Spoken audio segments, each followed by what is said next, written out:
Okay, hi. So I want to record this bit because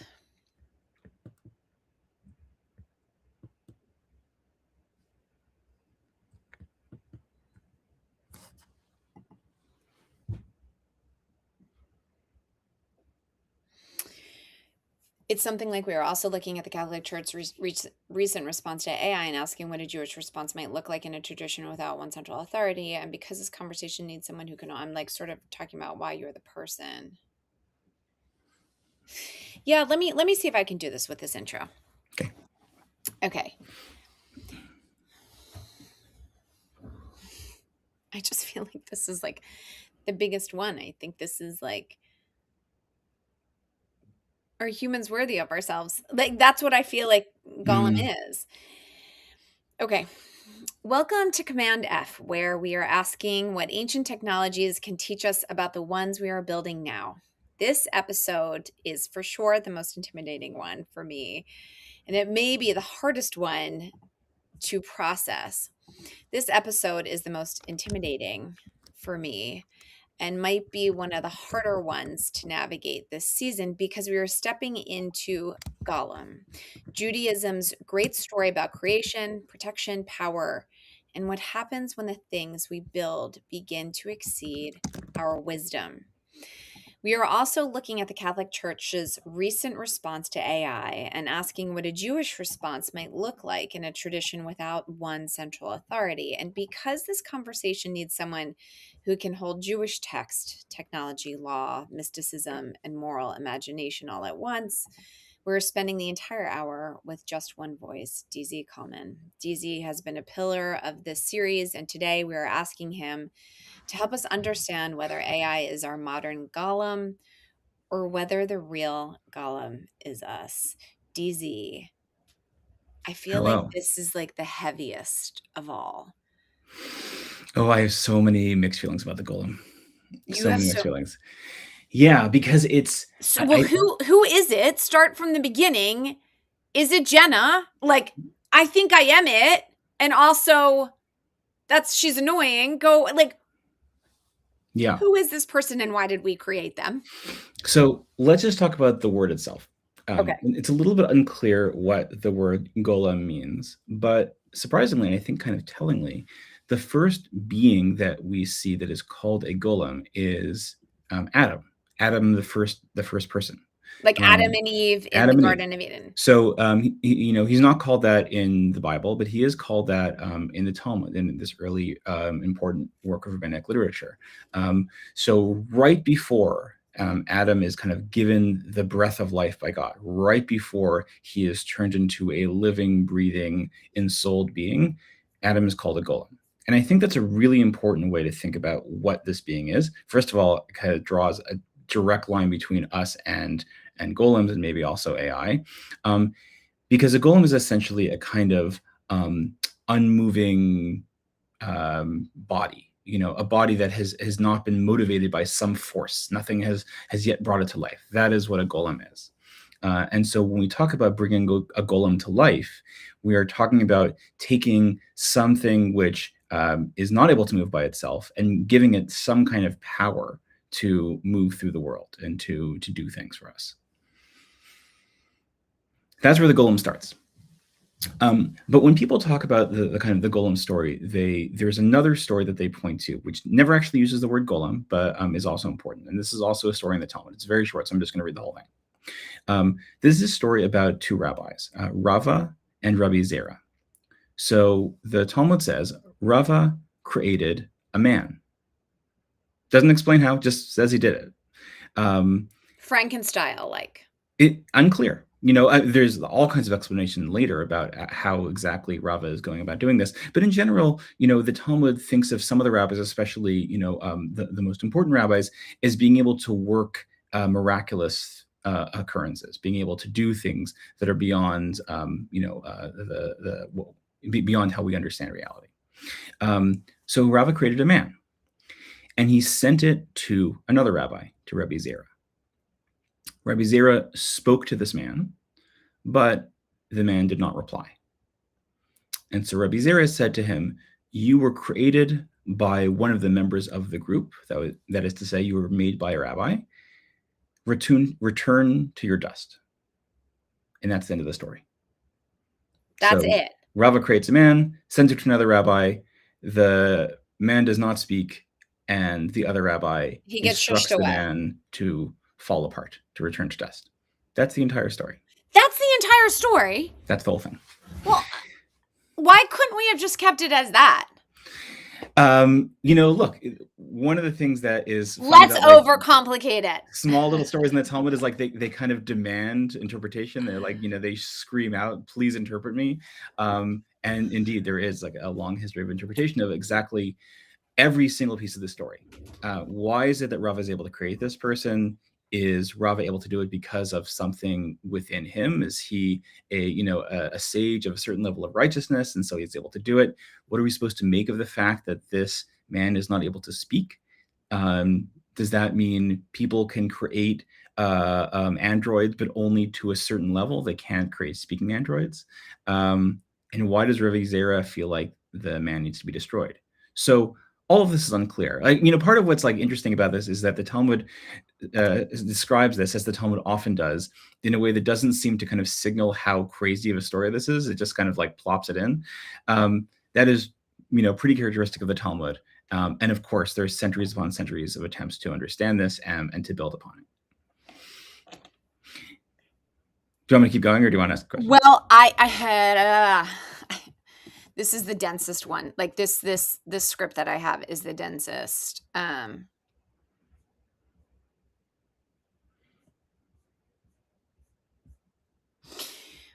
Let me jump in with a question. So I just finished reading Dan Brown's Secrets of Secrets. I have been a fan of his work, but mostly because a lot of his work is rooted in the work of Rihanna Eisler, a phenomenal behavioral scientist, anthropologist. She wrote Chalice and the Blade in the 80s, and it's been reproduced umpteen million times. And it really is the initial body of work that calls into question the interpretation of so many of the Abrahamic myths in general that I love. I also I'm a sucker for a good sci-fi moment. So Dan Brown uses Golem as ancient. Two things. One, if you're going to type a lot, which you're welcome to, I do all the time, just make sure, just mute. It's fine. Okay.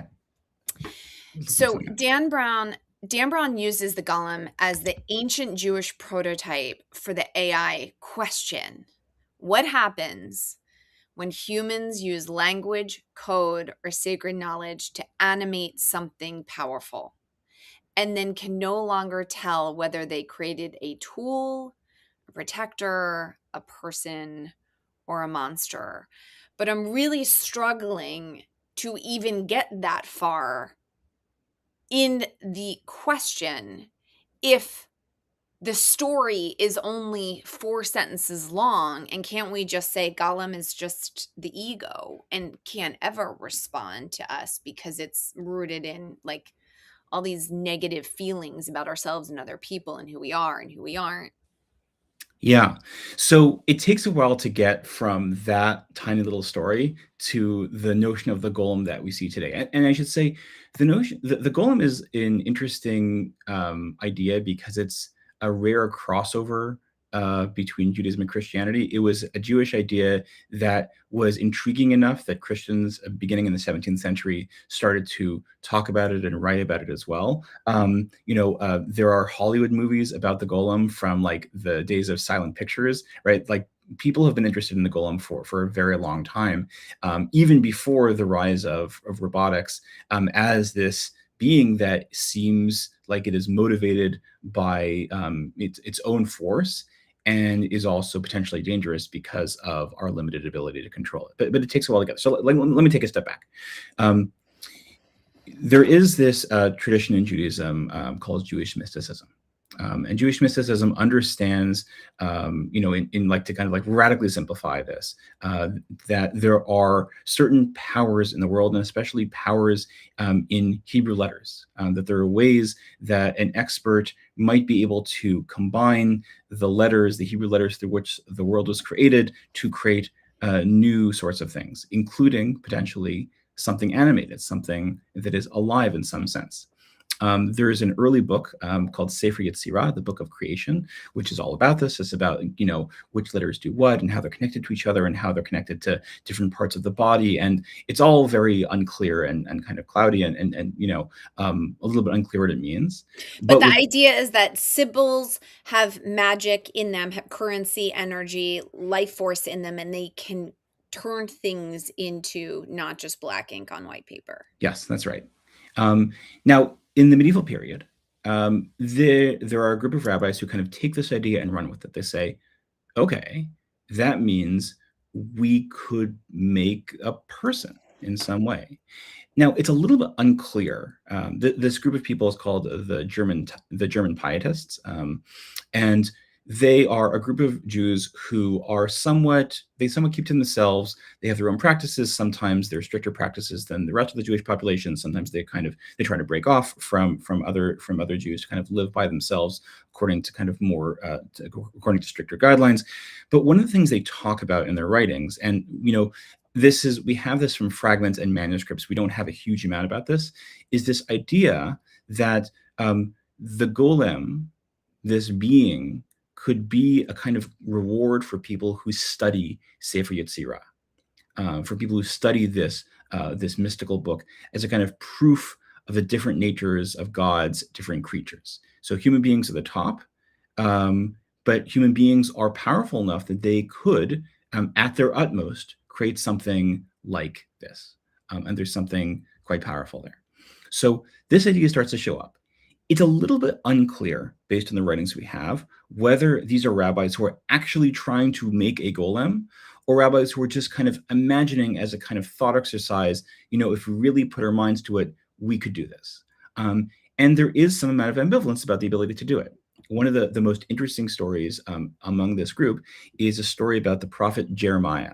So he's one of the prophets that shows up in the Hebrew Bible. This is a kind of like a fanfic account of Jeremiah making a golem. And in this story, Jeremiah makes the golem. He finally animates the golem by kind of putting the word emet, truth, inscribed on the golem's forehead. And immediately the golem comes to life. But the golem has a knife in its hand. And as soon as the golem becomes animated, the very first thing it does is it reaches up to its own forehead. It uses its knife, strikes out the aleph from emet, and creates the word met, meaning dead. So that is to say, the first thing that the golem tries to do is end its own existence. And Jeremiah asks, what in the world are you doing? Why are you just trying to destroy yourself? And the golem gives this elaborate analogy about why it wants to destroy itself. And it says, imagine there was some kind of artisan who was the best in the world at their craft. And they taught someone how to do everything that they knew how to do. So this artisan now has an apprentice. The apprentice eventually becomes just as good as the master at its craft. And then the apprentice goes out on its own, sets up shop across town, and undercuts the master at everything that the master is doing, basically drives the master out of business. The golem says, Jeremiah, that is effectively what you are doing by creating me. God created everything. God showed you how to create things. And by creating me, you are undercutting God. You are making it so that people will stop looking at God and instead look to you. And that is problematic. And therefore, I must not exist. And so destroys itself. Again, there's like... Which seems actually very responsible and like practical, right, and like wise, and thank you.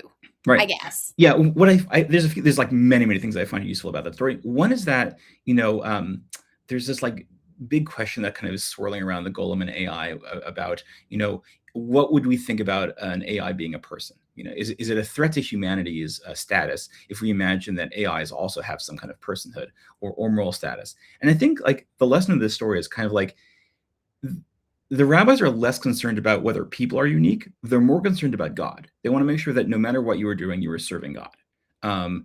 And the unique status of humanity is far less important, within that picture.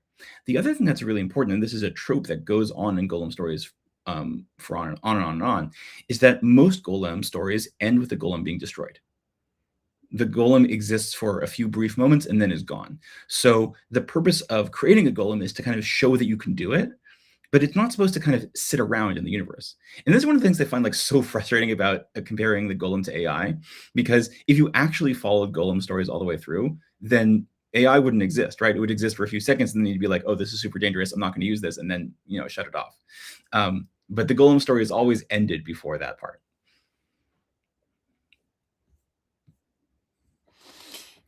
TZ, on the right, do you know how to see the chat? Yeah. Okay. Do you see we have Changebox? Great name, by the way. Changebox, we are technically recording a podcast here, but we do it in live spaces because we want to hear what other people have to say. It sounds like this conversation and the subject is like directly up your alley. So we're going to waffle. We're creating an evergreen product. So we'll be waffling back and forth between some of your comments. No, but they're very, very helpful and they're welcome. And we want to hear them all. Anyway, thanks for being here. DZ, is there a chance that everyone creates a golem, though, that we create these images of who we are to the outside world, but as we're falling asleep at night, we're really being confronted with like our own complicated relationship with ourselves? Could golem potentially be like this theory around the ego, or the complete opposite, like the more elevated version of humanity? Like, where did we come up with protector? I'm stumbling through this because I don't really understand the construct of this character in order to apply it to myself personally and then to apply it to technology. Yeah, look, I think part of the reason you're stumbling through this is that it is a genuinely difficult concept to get your head around, because it is kind of all over the place. The meaning of the golem has shifted so much since the medieval period over the last 1,000 years. And a lot of the way that we think about the golem is our kind of projections on what we think of when we imagine an animated being, what we want that to represent for us. So for some people, the golem is like the protector of the Jews. And there are certainly golem stories in which that is literally what the golem does. The golem protects the Jewish people, protects the Jewish community. There are some golem stories in which the golem is female and has relationships with people. There are some golem stories in which it is just this being that kind of like sits in the attic and is dangerous and needs to be withheld. So it can mean different things to different people, because this idea of humanity being able to create something in its own image and its own likeness, and that there is something dangerous about this, is not unique to AI. We have been thinking about this. We have been fantasizing about this for a very, very long time. And the golem is a way to kind of project those ideas onto that, like, human urge to kind of create something in our own image. Right. So isn't this version of projecting golem onto AI like our own, like,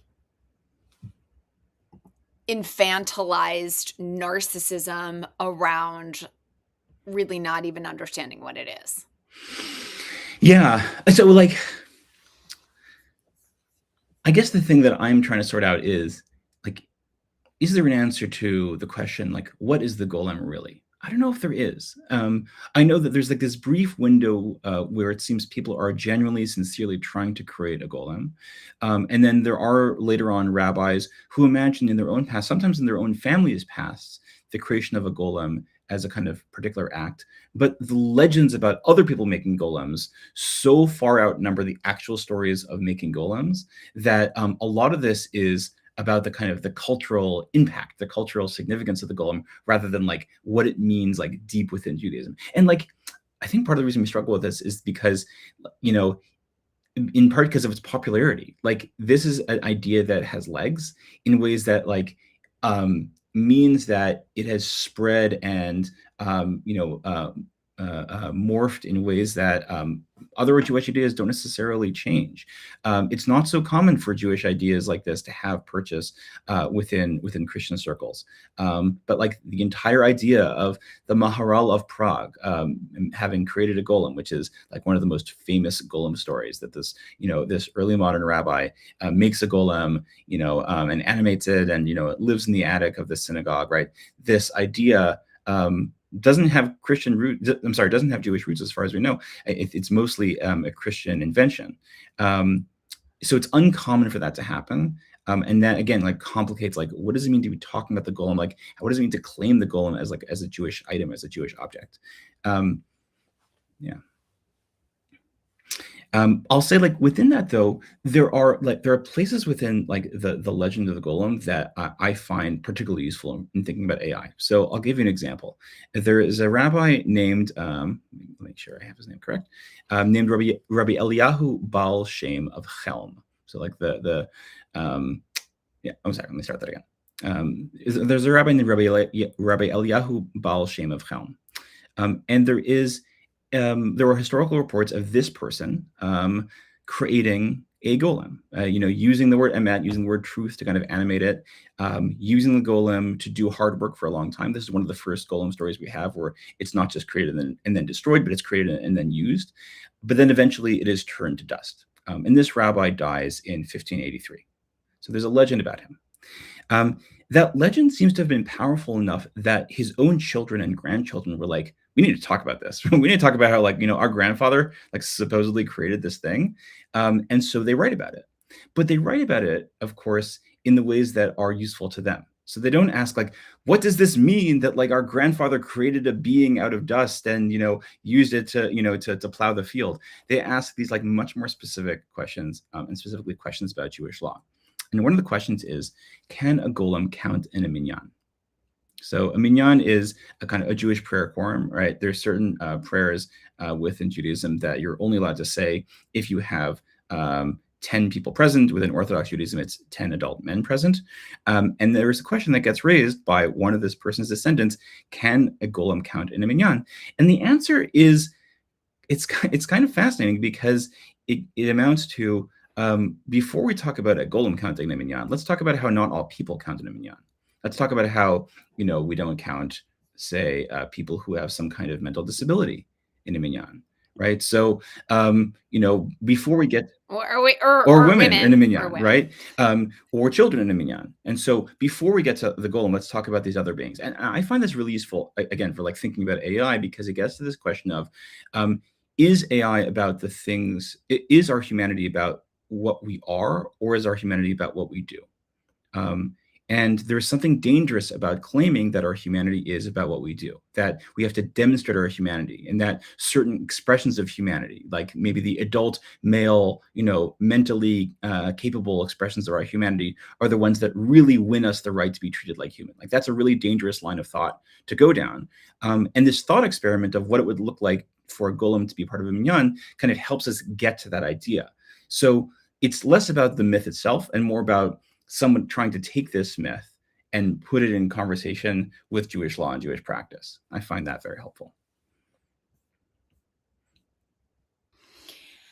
But in some cases,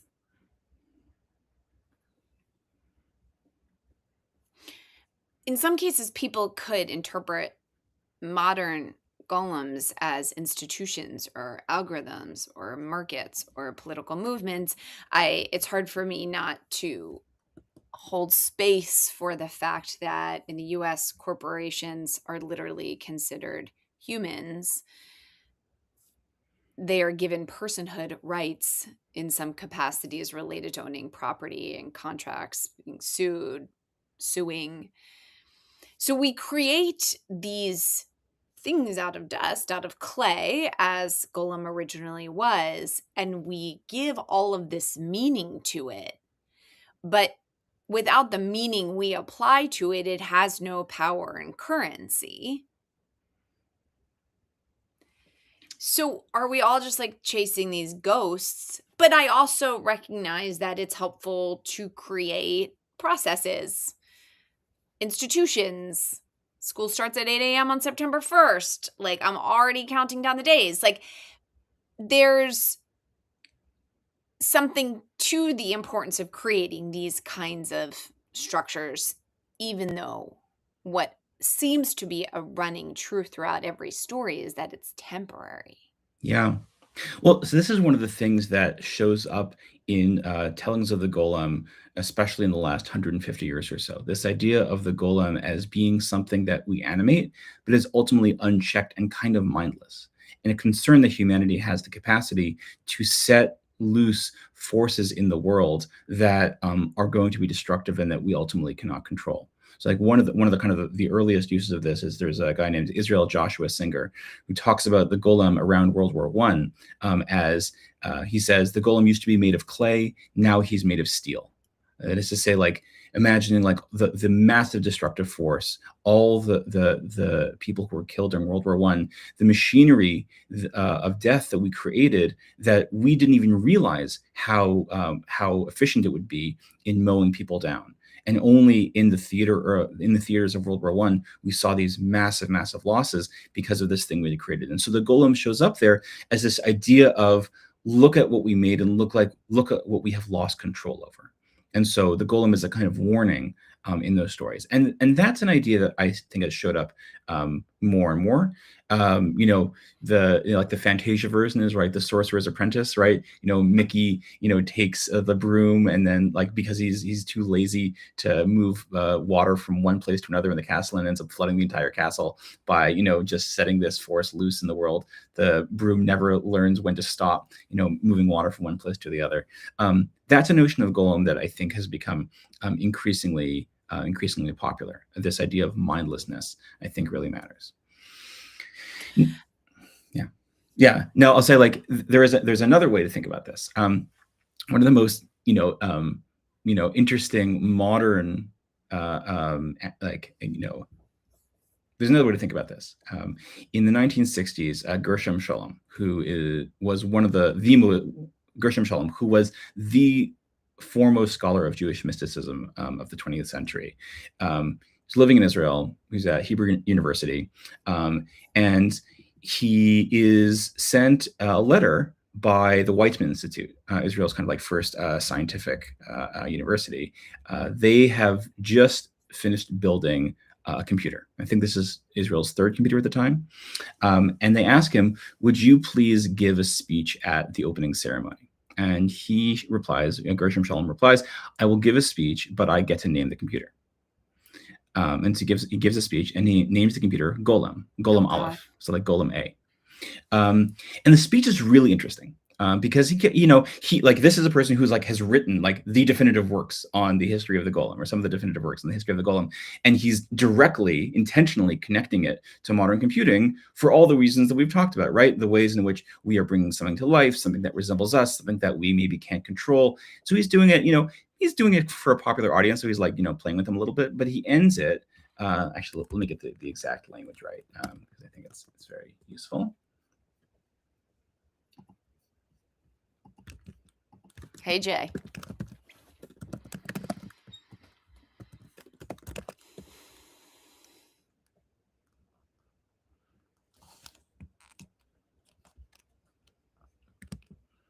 Oh, wait, DZ, look it up. I have to run to the bathroom. Okay.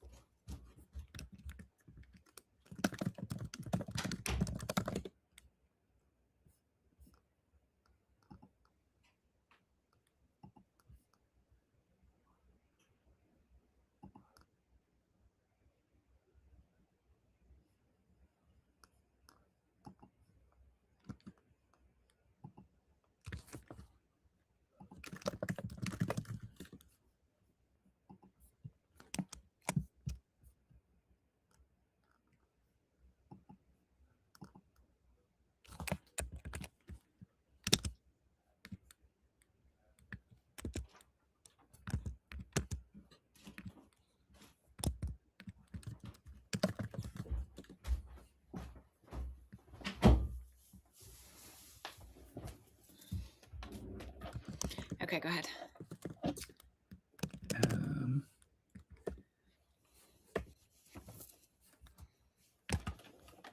So he ends the speech. So Scholem ends the speech. He says, develop peacefully and don't destroy the world. Shalom. Amen. That's his ending, right?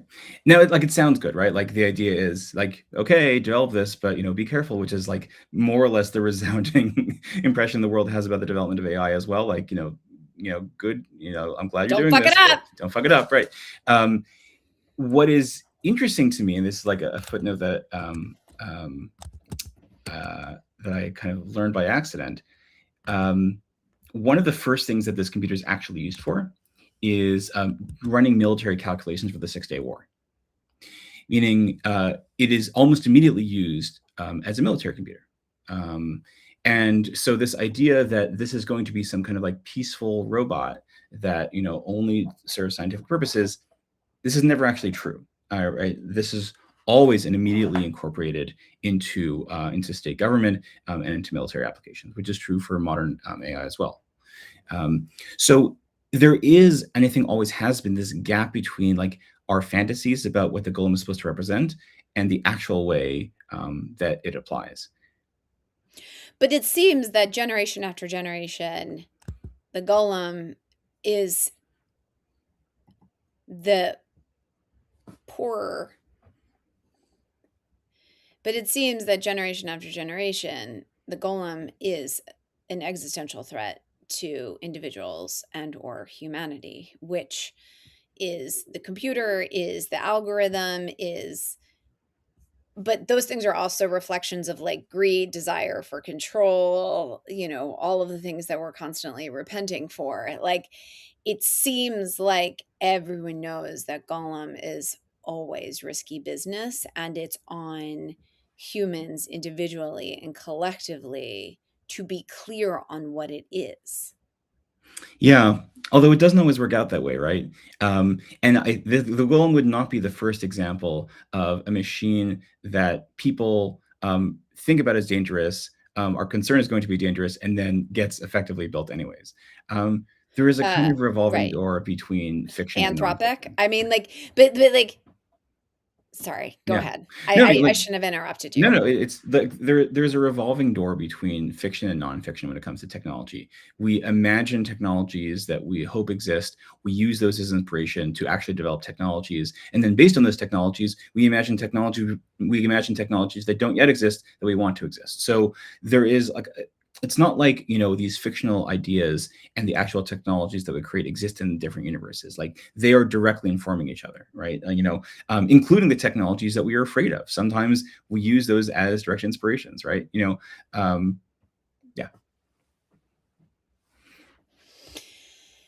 Do each of us have our own private golem? I mean, that is where I feel like I'm pulling this conversation. Like, we all have our own private responsibility to our relationship with the algorithm, be it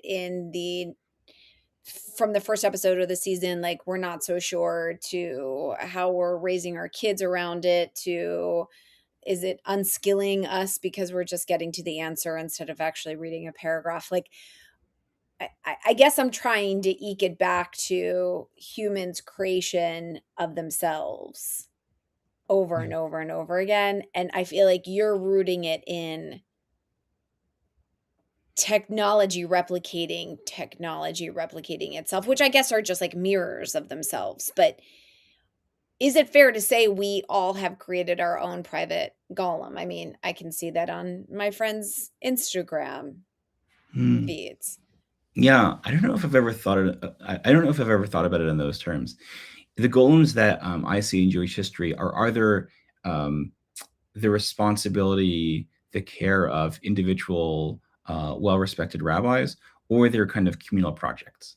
And maybe that's a useful frame for thinking about AI as well, as being, alternately the creations of particularly powerful individuals or firms, or as kind of projects for all of humanity. But of course, as with projects for all of humanity, they don't always have benefits that actually proceed to all of humanity. Um, you know, there is a direct link between the golem and modern robotics, though. So the word robotics itself first shows up in a play written in 1935. Play called RUR. I think it's called Rossum's Universal Robots. And the author of the playwright, Karl Čapek, I think I'm pronouncing that correctly, he writes that RUR is in fact my own rendering of the legend of the golem in modern form. That is to say, like, he's basically adapting the notion of the golem to develop robots. And then his notion of robots ends up being influenced by, and ends up kind of, becoming very, very start that again. And then his notion of robots ends up becoming very, very popular, obviously, and inspiring the creation of real robots. But he says the robot is the golem made flesh by mass production. Right? He's imagining there actually isn't like a huge line between creating something with a divine name in its forehead and creating something out of machinery or creating something that is semi-biological. He doesn't see that as being very different. Yeah, I don't think I do either. Yeah. But DZ, the question that I'm trying to wrestle with is, who do we have to be as humans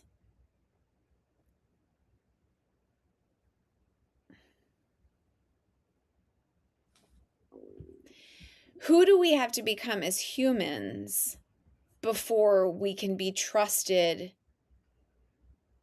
with the power to create something like this? And again, this is where I'm like, dumb question, Jenna. Like, come back to yourself. Like, what kind of mother are you going to be today? What kind of driver are you going to be today? How are you going to be to yourself? Are you going to scroll before you go to sleep? Are you going to drink enough water? Like, this idea of like creating, I guess, going through that exercise, it's like I'm creating this myth of like someone I think I should be, or then there's the like the public contract or the social contract I have to other people on the road, like that there's these like myths, these aspirations, these pieces of technology that are constantly manipulating my relationship with myself. And then that's the only way I can that's the only way I can navigate how we should be trusted as humans to create something so big and significant as nuclear biological weapons, or as one of the people you referenced earlier, creating steel, or we'll just call it gunpowder. Or in our case, right now, like creating AI. Like, I don't know if I trust myself to be kind enough to myself throughout the day to check all the boxes particularly well. And yet I'm the person I trust the most. Maybe I'm not even worthy of being able to create AI or steel or gunpowder because I don't know ultimately what I would do with it.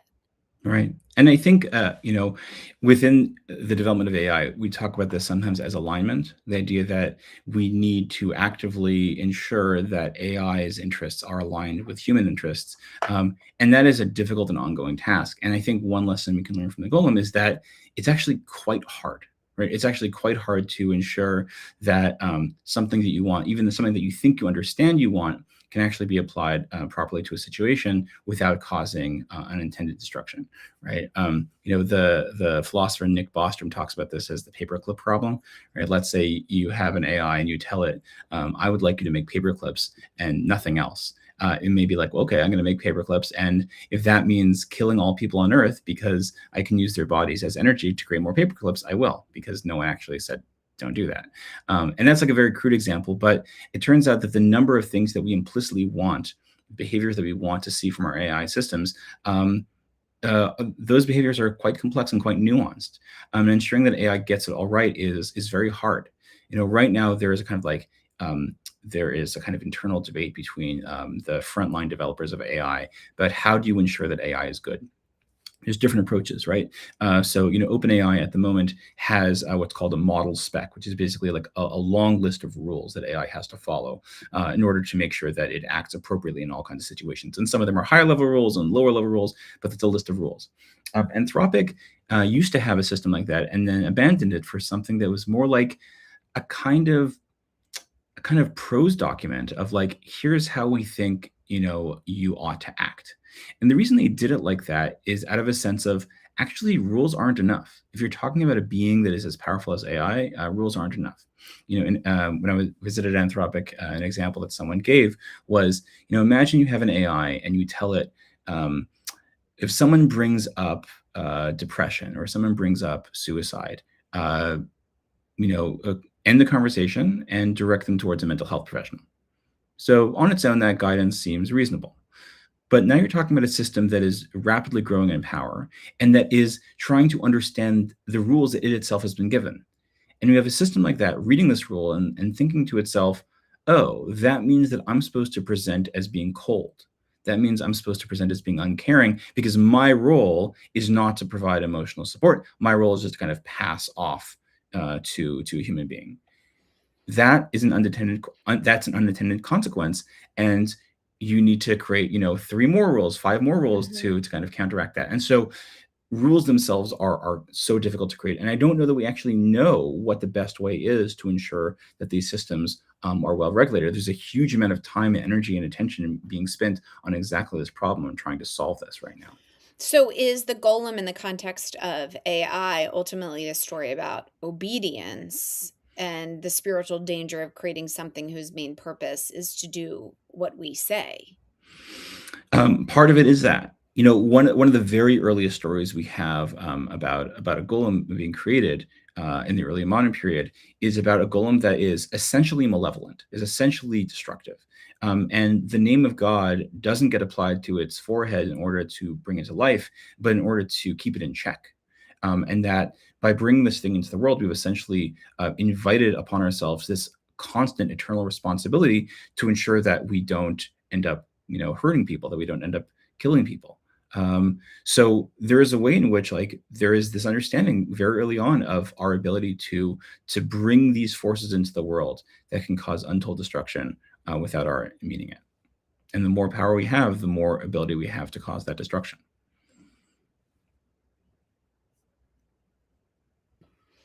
So does the golem story suggest that the most dangerous creations are not the ones that disobey us, but the ones that obey us without wisdom? It seems like that's what the Pope's encyclical recently published was trying to warn us against. Yeah. Just trying to think about your question. The ones that obey us versus the ones that disobey us. Um, Without wisdom. Do you want me to ask it again? yeah. You want Yeah. me to Sure. Okay. Sure. Does the golem story So therefore, does the golem story suggest that the most dangerous creations are not the ones that disobey us, but the ones that obey us without wisdom? Mm. I think we imagine our ability to enact good in the world as being quite large. We often have like a good impression of our own ability to create good in the world, to affect good in the world.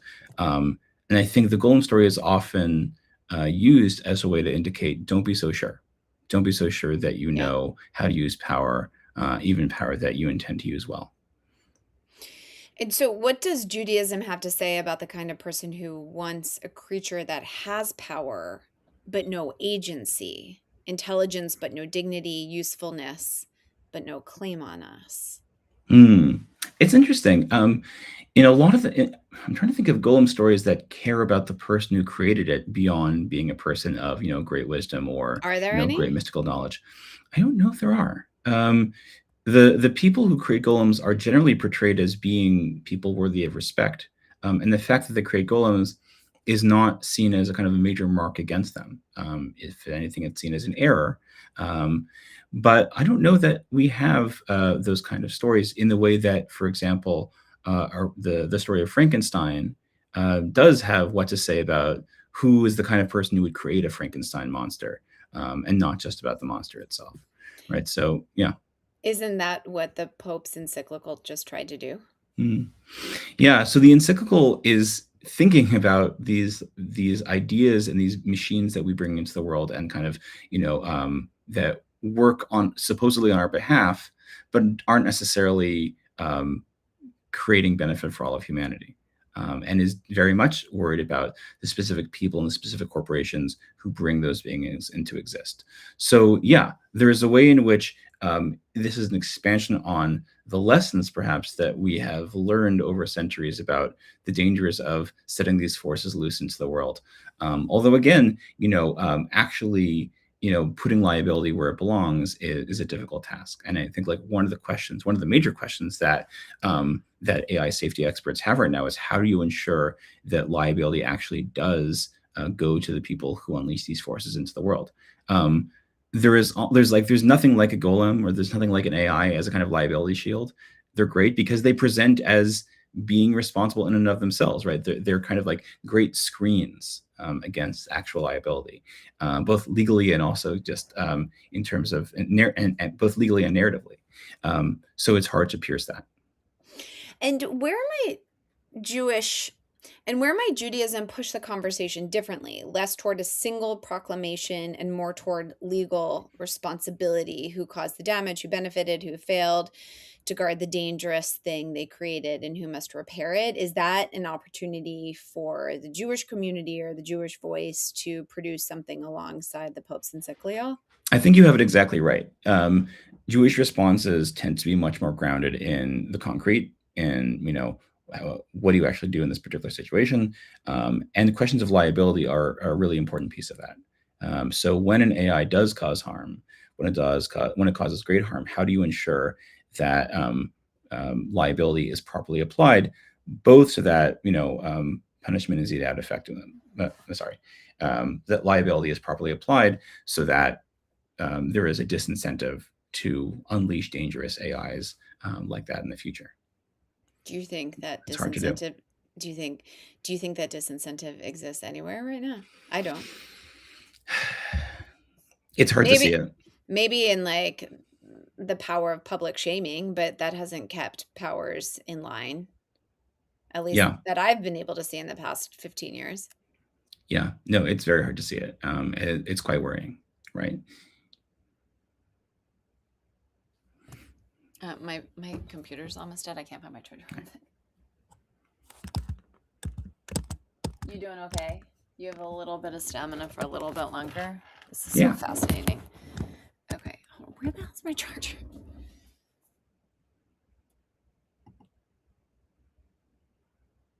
What? Okay.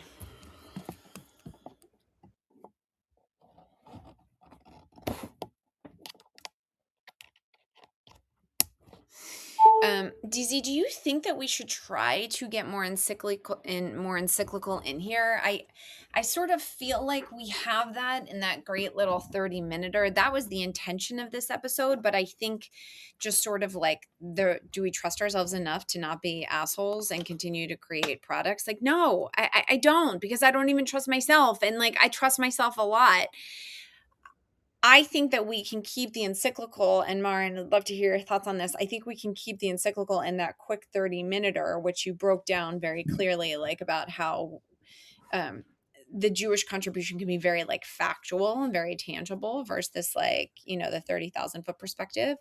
I don't know. I mean, what else should we say here? I happen to believe that the story of Golem, and I didn't realize it was so short, DZ. And I think that makes it that much more powerful, that much more sharp, that much more scathing, because it pierces this show, the individual show, the collective show of humanity, and like what it really is that we're up against, and whether or not we can be trusted individually and collectively to continue to build things that constantly jeopardize the existence of our species.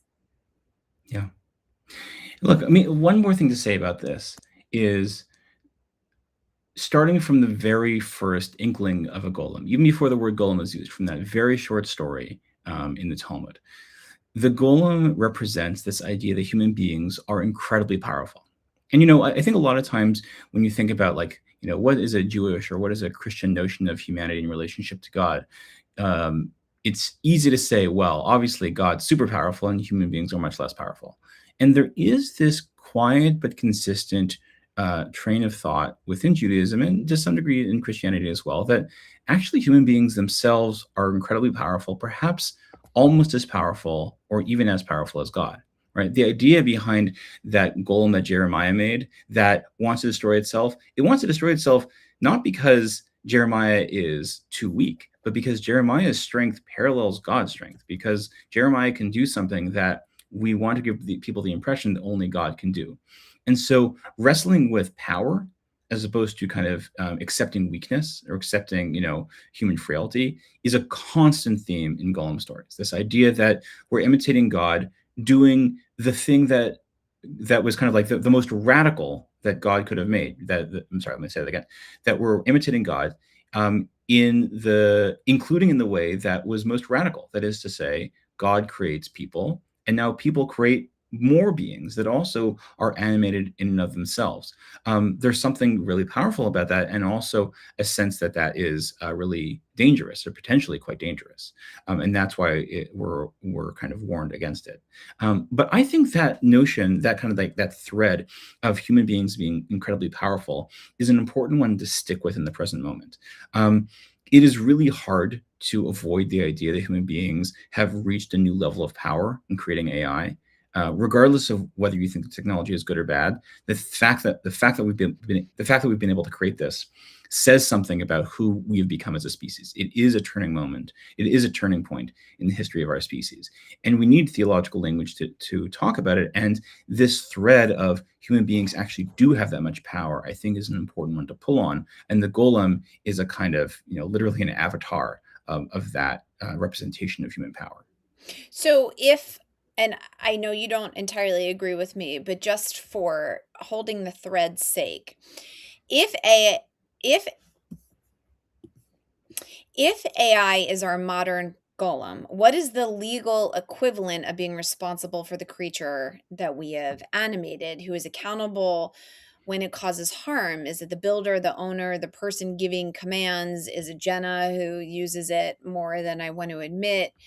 Or is it the collective society that's just allowed it to be released? I know the current administration, the current U.S. administration did not have a lot of checks and balances on AI and has since done a 180. But when AI busted through the horizon a year and a half, 2 years ago, it seems that everyone that was part of its creation was running in circles with red flags up for us. So what does this actually mean from a off switch or AI policy? What are some concrete things that you would suggest we can do to create this golem?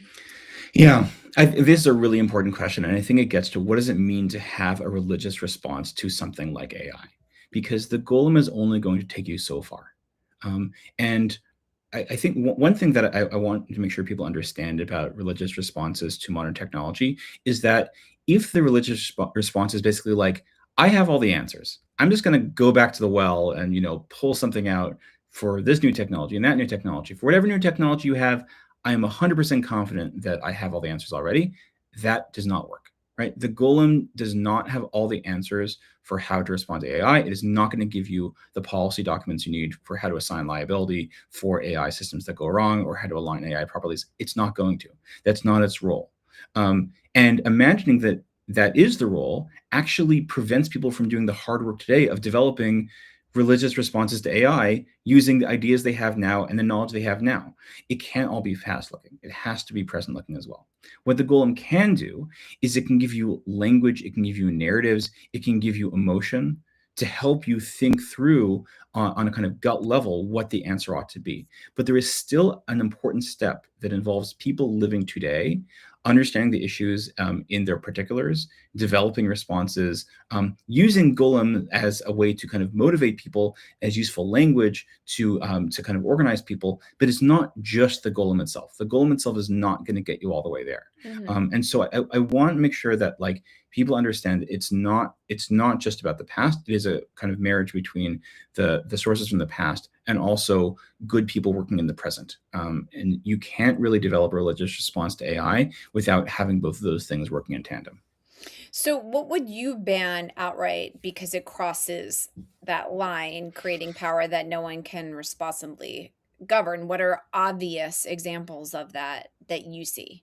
A few months ago, the Future of Life Institute put out a pro-human statement, making it's kind of like setting guidelines for how AI systems ought to be regulated. And part of that means there can't be an AI system where there is no identifiable human who is ultimately liable.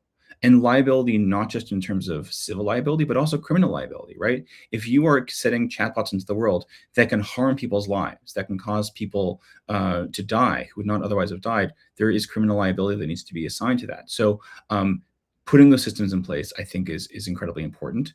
And like regardless of like what's going on the frontier in terms of developing the AI systems themselves, we can slow down the ways in which chatbots, in which AI agents kind of enter the workplace. And I think ensuring that there is strong liability in place for the systems, especially kind of mission critical ones, is really, really crucial. What's tricky is like there isn't like a one size fits all to this, right? It's going to depend on the particular circumstance. But I think we need to have that as a goal to make sure that liability is preserved. And liability doesn't just go to the people who are kind of like the lowest down users of the system, but the people who are developing it on the upper echelons as well. Which to me, those folks feel relatively untouchable even at this point. Like, I feel like the train has very much already left the station, and these people are going to have immunity at least through their lives. Whether or not corporations are going to be able to own responsibility and liability for things that have happened now, but will hold their feet to the fire in 30 years from now. It feels like it's a fool's errand. Yeah. DZE, if I were to ask you now, if you had to give lawmakers 3 rules tomorrow morning, what would they be? Ooh, I don't know if I have 3 rules in my back pocket. Okay. All right. Do you have, I want to ask you, Marin is suggesting that we try to get a little bit more concrete on boundaries that we should offer, which I think is great, because here we are talking about, like, can we even trust ourselves? Yeah. But also, like, okay, there's a lot of us that we can't. Jenna's already established that she can't trust herself. She can't trust herself enough to like drive the speed limit, even though she's going to be driving for 2 hours today. Like, what I want to pose the question about, like, what are some concrete things that we should be like, guys, we should be doing this? I think your point about in the workforce, I think what you said yesterday around parenting, let AI prove to parents and to schools that it's helpful for children. Like, do you have anything like that? Yeah, I mean, maybe a useful example of this is, sorry, let me fix something. Yeah, maybe a useful example is education, right? So AI is all over education, right? If you have a kid in high school or in college, or if you are in high school or in college, or if you're a teacher, you know how much AI has transformed education. Liability in those circumstances is really, really messy, right? It's really a bummer when a student submits an assignment and you realize that it is mostly written by AI. And there is a way in which like the entire process, the entire project of education ends up being cheapened. Now, like, who's responsible for all of that? Who's responsible for the kind of degradation of these systems? I think it is easy, and I worry that it is easy to blame students and it is easy to blame teachers. Yeah. Because like they're the ones who, like, you chose to use this tool, you press the button. But I think that ultimately misses the responsibility for the tool itself, for unleashing the tool itself. And as long as we imagine that these tools are inevitable, that of course they're going to be created, and so it's just a question of how to respond to them, that rhetoric of inevitability already shields creators to a huge degree from responsibility for their actions, because they're not really the ones creating it. They're just kind of ushering in a future that someone was going to usher in no matter what. I don't think we can function like that. I don't think we can function out of a sense of inevitability, because then ultimately the people who get in trouble are the people who are end users and not developers.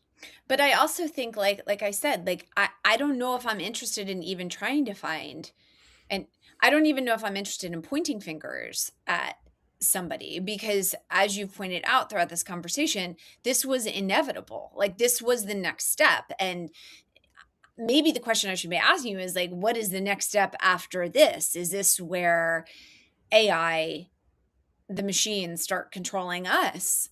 Like, what's the obvious next step? Because if theoretically this was the path that we were headed down generations ago, then you can't blame anyone today, nor do I think putting blame on a single person's shoulder is fair.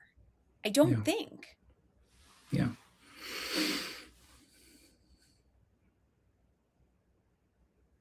Unless you're Yeah, telling me that there's just like absolutely malicious intent by the 7 white men who sit at that table, where they're just like, look, our goal is to 100% control Jenna. So she buys this brand of toothpaste on Tuesday. She votes for this politician every 2 years. Like, unless you tell me that that is absolutely the destination that the coders are headed. yeah. That's not what I would say. What I would say is, look, among frontier AI labs, including the ones that are trying to be ethical, there's a sense of like, we just have to work at breakneck speed. To work at breakneck speed is the most ethical thing to do. Um, but I don't think there is a real sense that anyone will actually be held liable for things going wrong. Ultimately, the need to work at breakneck speed or the need to beat China ultimately becomes a shield to any kind of liability. And that doesn't seem sufficient. It seems like there has to be some kind of some greater degree of liability. I agree with you that it's hard to identify what it should be. It's hard to identify, especially for individuals who are already shielded, through their wealth, through their influence. It's hard to identify what that should be. But I think it is essential because otherwise, the products really have no owner. They have no one to turn to when things go wrong. We have no one to turn to when things go wrong. Right. Yeah. Yeah. I'm sorry. I wish I had better answers for you. Like you're raising like genuinely difficult questions. But do we have anyone to blame? No, I mean the dude from Google who was like one of the primary architects resigned after. Do you know what story I'm talking about? You know who I'm talking about? I'm not sure. Okay. Okay. It's just I don't feel like, even in thinking about Einstein and developing a nuclear weapon, like as he says, he was regretful the entire time. And he knew if he didn't get there first, then the enemies would. Yeah. So, yeah, I think the nuclear analogy is useful now. Let me share something with you, which is one of the most troubling essays I've ever read. There aren't very many books about Judaism and nuclear weapons, but there are two, and one of them was published in the early '90s, and it's like very much of the time it's like 15 male rabbis all talking about nuclear weapons, and then like kind of like tucked in within these like 15 rabbis talking about Jewish responses to nuclear weapons, there is an essay by Edward Teller. I have no idea how Edward Teller ended up contributing to this volume. Edward Teller is the founder of the thermonuclear weapon. So if you saw the movie, what's the movie called? What's the movie called? Oppenheimer. So if you saw the movie Oppenheimer, Teller is the guy with like the big bushy caterpillar eyebrows with like the kind of like Central European accent, who is more of a zealot about nuclear weapons than anyone else in the film, ends up turning against Oppenheimer because Oppenheimer starts to have second thoughts, and ends up developing he ends up working not just on the atomic bomb, but on the hydrogen bomb, meaning the bomb that is far, far more destructive. This is after the war is already over. He develops this. He's Jewish. He wasn't raised particularly Jewish. He had to flee Hungary because of his Judaism. And he writes this essay that I think about a lot. He writes, look, someone asked me what I think about the relationship between Judaism and thermonuclear weapons. And listen, I am not a rabbi and I don't know a lot about Jewish law. So take that with a grain of salt. But to me, there is a difference between how Judaism expresses its values in the world and the way Christianity expresses its values in the world. And Christianity is a religion that is more idealistic, and Judaism is a religion that is more realistic. And then he goes on to talk about thermonuclear weapons and putting nuclear weapons in space. This is like during Ronald Reagan's like Star Wars program, like which he was a supporter of, and basically saying like, maybe sometimes you can't afford to have values. Maybe sometimes, maybe the lesson of Jewish history, perhaps, is that You just have to be a pragmatist, and you just have to, do what is necessary to ensure your survival or the future of the species. And that for him was his connection to Judaism and Jewish history. I think about that a lot. I think about that a lot. Okay. I think about it because he's, you know, he is much more representative of the Jewish people than those other 15 rabbis are, right? They're not, like, most Jews are not going around quoting Talmud to talk about like how they think about the connection between Judaism and anything. Right. And instead, he's basically like, listen, it's complicated, right? Like, life is complicated. We don't always get to have these like big, beautiful ideals. We just have to deal with the reality as it's been given. So I find it unsettling, this idea that there is like a version of Jewish values that basically amounts to do what you got to do. Well, for him it did. For him, it did. Does it for you in the case of AI? So for AI, I'm ducking the question about liability because it's complicated and I don't have like a strong answer for you. I think the thing that religious leaders struggle with the most is when do you actually put your foot down and say no? When you put your foot down and say, like, this use of AI is actually genuinely unacceptable. And as of this recording, there have been very few instances of religious communities actually doing that. Even the ones that rhetorically are all on board with like, yeah, we got to be careful and like this is danger for humanity. Actually, like, what do you want to see happen? What do you want your practitioners to not do with this technology? There have been very few attempts to do that. I think that's this like disease of like inevitability, like kind of like getting into religion as well. This sense of like, why should we bother saying that you shouldn't use AI in this particular way? No one's going to listen to us, and it's going to make us seem out of touch.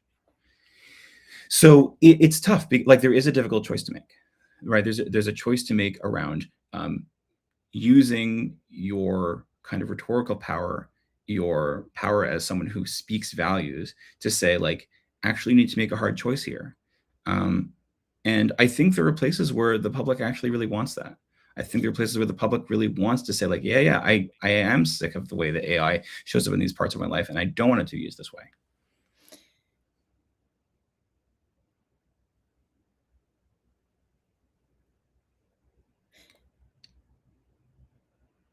In a previous conversation, you gave a important nod to the conservative Orthodox community that have protected Shabbat and unplugging for 24 hours and that looks very different for a lot of different people, but like this real commitment to like putting everything down. And I'm sure there was plenty of people over centuries, over millennia, that balked at the, come on, you guys, like, the new movie comes out on Friday night. What do you mean you don't want to go and see it? Like, there can be this bold step made. I don't happen to believe it has to be from the faith-based community. I think it has to be from another subset of the population. I don't know what the thing is yet to say you can't do that. I think there's probably a universal feeling amongst mothers globally that's like, don't let that thing mess with my kid and their future. I'm saying that as broad as possible and can be interpreted in so many different ways. But I don't really know how to get in front of it outside of just conversations like this. Yeah. Look, I think one way to start is actually just by trying out policies and see what sticks. I think, like we've talked about before, one of my frustrations with religious responses to AI is that they prioritize nuance over bluntness. And bluntness is sometimes the right tool. So if you're concerned about the use of AI among kids, maybe the answer is to say, don't use it. Don't use it until someone shows that it's actually useful. and kind of like starting from a position like that and moving, then choosing to make it more nuanced as you see fit may actually work better than say like, well, like we have to do this careful balance and it's inevitable and all the rest. I think there is space for some amount of bluntness. Yeah, well, I'm happy to be blunt. I just don't know what I'm being blunt about yet. Yeah, I mean, start with kids, or like, I think if our society is clear about anything with regards to AI, it's about concern about kids. I think this is like a useful holdover from our belated attempt to deal with social media and cell phone use. We're now afraid of repeating the same mistakes for kids. So I think if we're going to have religious responses start somewhere, I think it would be around kids.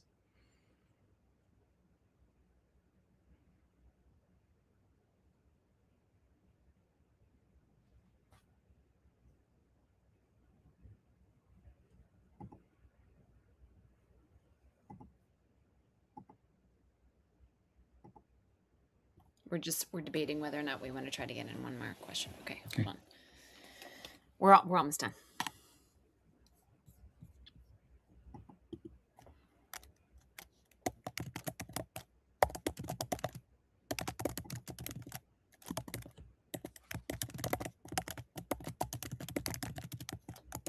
Oh, DZ, while I'm doing something.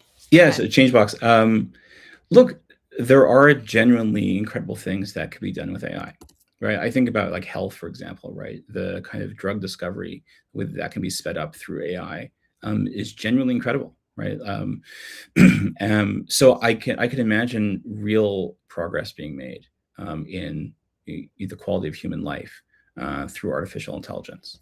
I can imagine progress being made in the cost of living through artificial intelligence, if we ensure that there are guardrails so that all of the things AI is developing actually benefit the public at large. It is entirely possible to imagine a scenario where we spend hundreds of billions of dollars creating this massive new technology, and most of the benefit goes to like 100 people.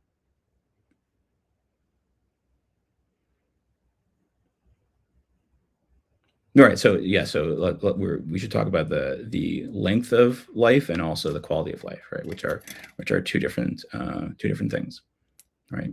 But I think there is definitely there is progress being made, right? Like there is breakthrough in treatment of pancreatic cancer that like came out this week. There's breakthroughs in treatments of myopia and all kinds of conditions and Alzheimer's.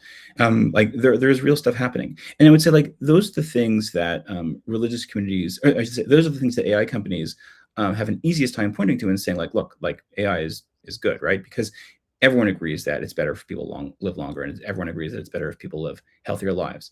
The question about what else is valuable, what other kinds of what should people be spending their days doing, I think is much trickier, right? Do you want to be living in a world where people basically have the same kind of jobs they have today, and they have to work fewer hours? Do you want a world in which there's like entire classes of jobs that don't get done, physical labor, certain kinds of mental labor that don't get done? I don't think we as a society have any clarity about what kind of world we want to live in. And so, and in the absence of being clear about what kind of society we want to live in, the technology is just going to develop Golem-like, according to its capabilities and what people choose to use it for. So there has to be some amount of guidance there. I don't know that religious communities are the only places where that guidance can develop, but they have mechanisms for thinking about values and what it means to live a good life that I think are particularly helpful in this moment. Change box. I'm gonna release DZ to go back to the pontificating and the processing, because we have a couple more hard conversations with him to wrap this season. But Marin will drop a link to our Substack. This series has not yet come out, but it will probably in September or so that you can sign up and follow along, and you will hear more from DZ. But it was so lovely to have you in the chat this conversation. All right, DZ, I'm going to wrap us, okay? Unless there's anything else. No, that's great. I sort of feel like the Encyclical, we got it in the last conversation. Yeah, I don't even think it makes sense here. I agree. Let's just focus on Judaism and my obsession with Golem, even at your annoyance. Cool. All right. Talk to you soon.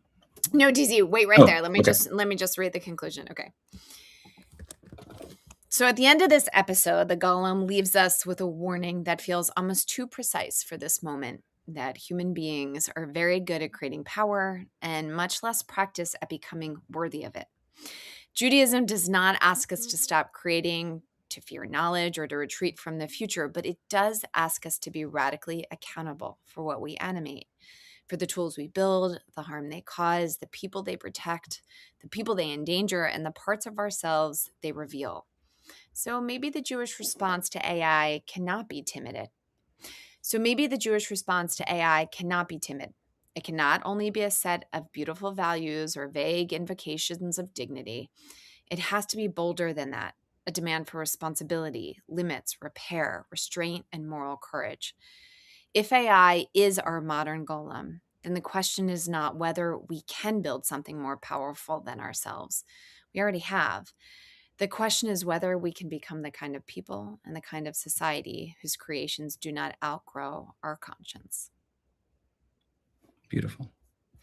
All right, DZ, Changebox, Jay, Marin, thank you very much. Thanks. See you on the emails. All right. Thanks, DZ. See ya.